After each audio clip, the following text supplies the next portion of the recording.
बिस्मिल्लाहिर्रहमानिर्रहीम। उम्मीद है आप सब लोग खैरियत से होंगे।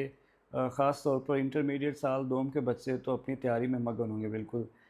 ज़ाहिर है कल का दिन हमारे पास है और परसों इंशाल्लाह फिर उर्दू का पेपर जो है।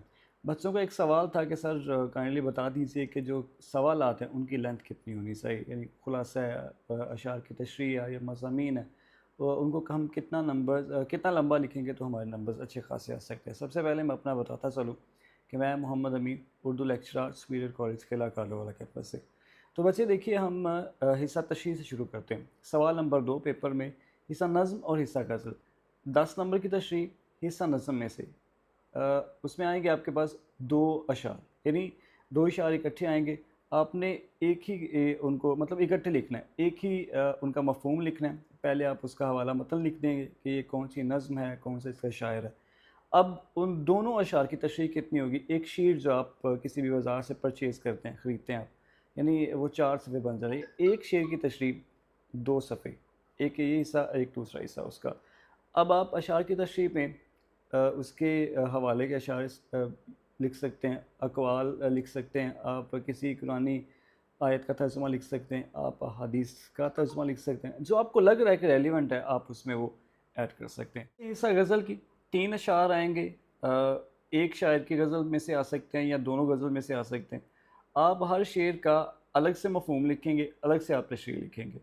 एक ही दफ़ा हवाला मतन लिख सकते हैं, यानी शुरू में आपने उस शायर का नाम लिख दिया, उसके बाद आप हर शेर का अलग से मफ़हूम और उसकी अलग से तशरीह। एक शेर की तवालत डेढ़, यानी एक पेज के दोनों जो अतराफ़ होती हैं, आप वहाँ लिख सकते हैं। उसमें भी आप अपनी मर्ज़ी से हवाले के अशार ऐड कर सकते हैं, अहादीस ऐड कर सकते हैं, अक़वाल ऐड कर सकते हैं। जो भी आपको लग रहा है कि इसका रेलिवेंट है, आप उसमें वो लाज़मी शामिल कीजिए। इससे आपकी एक तो तशरीह भी अच्छी होती जाएगी और आपको तरजीही नंबर भी दिए जाएंगे।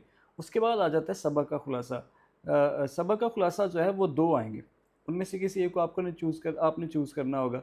9 नंबर का सबक का खुलासा होगा, 1 नंबर का उसमें मुसन्निफ़ का नाम होगा। अब सबक के खुलासे की तवालत कितनी होगी? वो है जी 2 से ढाई सफ़हात तक, यानी पहला एक पेज, उसके दोनों हिस्से, फिर अगला जो पेज होगा वो पूरा भी अगर लिख देंगे तब भी आपका। हाँ, खुलासे में आप किसी किस्म का कोई शेर ऐड नहीं कर सकते। आप खुलासे में किसी किस्म का कोई कुरानी आयत का तर्जुमा प्रोमिनेंट करके नहीं लिख सकते। आप कोई हदीस प्रोमिनेंट करके नहीं लिख सकते। अगर उसने सबक में लिखी हुई है तो आप उसको भी नसर की शक्ल में तब्दील कर देंगे। अब बात करते हैं सियाक़ व सबाक़ के सवाल की।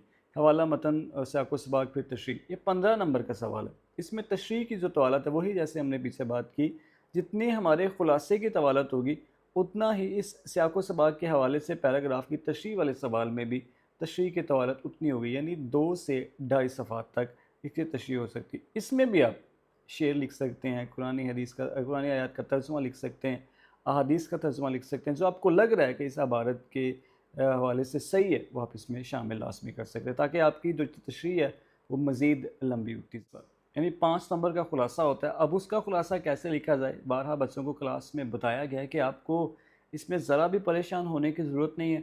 आपको नज़्म के अशार अगर थोड़े से याद हैं, उनको आप हिस्सा नसर की शक्ल में लिख दीजिए, सीधा-सीधा करके लिख दीजिए। कोई रट्टा लगाने की ज़रूरत नहीं है, सिर्फ़ उसका थीम अपने दिमाग में सोचिए और आप उसको लिख दीजिए। हाँ, उसकी तवालत कितनी हो, वो 10 से 12 सतूर, 14 सतूर। हाँ, नज़्म की नोयत के लिहाज से कि नज़्म जो है वो हमारी कितनी लंबी है, उसकी नोयत से के लिहाज से आपने लिखनी है। उसके बाद ख़त के मुकाबले में आती आप बीती। अब आप बीती है क्या? इसमें सारा माज़ी पर बात की जाती है। आप यही समझिए कि जिस मौजू पर भी आप बीती है वो मैं खुद ही हूँ। यानी अपने आप को उस जगह पर रख कर उसकी ज़िंदगी की शुरुआत से लेकर उसकी ज़िंदगी के पीक का जो मरहला है वहाँ तक जाइए, और फिर आखिर में जहाँ पर उसकी ज़िंदगी की सारी चाशनी रोशनी ख़त्म हो गई और अपने आप को, वही जो शेर लिखा जाता है कि याद माज़ी अज़ाब है या रब, छीन ले मुझसे हाफ़िज़ा मेरा। और आखिर में जो शेर लिख के आप इसको ख़त्म कर सकते हैं कि दिन ज़िंदगी के ख़त्म हुए शाम हो गई, फैला के पाँव सोएंगे कुंजे मज़ार में। अब इस शेर से उस आप बीती का इख्तिताम कर सकते हैं। खतूत की तो ख़त जो है वो हमेशा एक नए सफ़े से शुरू किया जाता है। अगर आपके पास आधा सफ़ा भी बच जाता है लिखने के लिए, तब भी आप वो छोड़ देंगे, अगले नए सफ़े से आप ख़त लिखना शुरू करेंगे।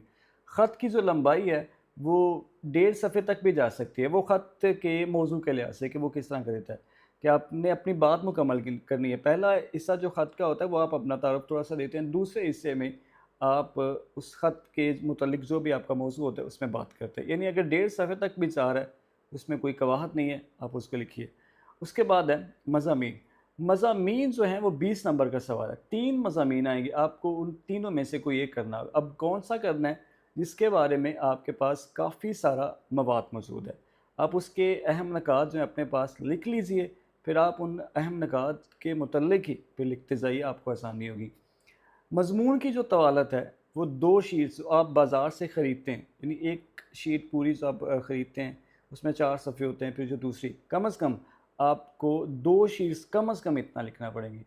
مضمون میں آپ شعر لکھیے، آپ کو جتنے آتے ہیں، آپ اس کے ریلیونٹ کوئی واقعہ لکھ دیجئے، جتنے آتے ہیں آپ کو، جو بھی آتا ہے آپ اس کو وضاحت کیجئے، کیونکہ مضمون وضاحت کرنے کا انعام ہے۔ آپ جتنا اس کو لینتھی کرتے جائیں گے آپ کے نمبر اتنے بڑھنے کا چانسز ہے۔ لیکن ہاں، ٹائم مینجمنٹ کا پورے پیپر میں لازمی خیال رکھنا ہے کہ 3 گھنٹے میں ہمیں یہ 100 نمبر کا پیپر کرنا ہے۔ انشاءاللہ پیپر بہت آسان ہوگا۔ مروزی میں نے کچھ آپ کو گروپس میں شیئر کر دی ہے، وہ وہاں سے آپ دیکھ لیجئے گا۔ انشاءاللہ اللہ تعالیٰ بہتر کرے گا۔ اللہ تعالیٰ آپ سب کا حامی و ناصر ہو۔ اللہ آپ کے لیے آسانیاں فرمائے۔ پیپر چھوڑیں گے نہیں تھوڑا سا بھی، پورا پیپر کریں گے آپ، تبھی انشاءاللہ ہمارے نمبر اچھے آئیں گے۔ انشاءاللہ ایک نئے جذبے کے ساتھ، ایک نئی ہمت کے ساتھ آپ نے پیپر میں بیٹھنا ہے اور پورا پیپر کر ارادہ کیجئے کہ پیپر انشاءاللہ ہم نے جم کے دینا ہے، بیٹھ کے آرام سے پیپر کرنا ہے بھائی، ٹائم کو مد نظر رکھتے ہوئے پورا پیپر کریں گے انشاءاللہ۔ اللہ تعالیٰ آپ سب کا حامی و ناصر ہو۔ امید ہے آپ کو یہ باتیں تھوڑا سا حوصلہ دیں گی اور آپ اسی حوصلے کے ساتھ اپنے اس اردو کے پیپر کو بہتر سے بہترین کریں گے۔ بہت شکریہ۔ اللہ حافظ۔